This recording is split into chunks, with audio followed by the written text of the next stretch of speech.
completely free of flaws. In a historic move, the first ever night football knockout tournament illuminated the grounds of Umroi, marking a significant milestone in Ribhoi district's sports landscape. The event was organised by the Tabe Jingshai Umroi Football Association, which aims to provide a stage for talented youth while enticing football enthusiasts who, due to their busy schedules during the day, find it challenging to attend traditional daytime tournaments. The inaugural ceremony was graced by the presence of Damanbait Lamare, local MLA of Umroi constituency. The opening match of the tournament featured a clash between Bhoi Zone and Clarissa.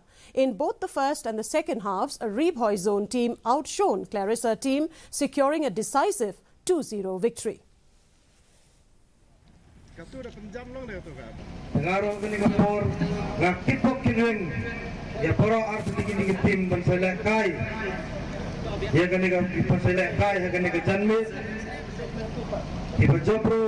Ay presiden hikmat di dalam pembelian pansauran, naik presiden kemarin kecingin lagi unang rembu udani unang jopo udani.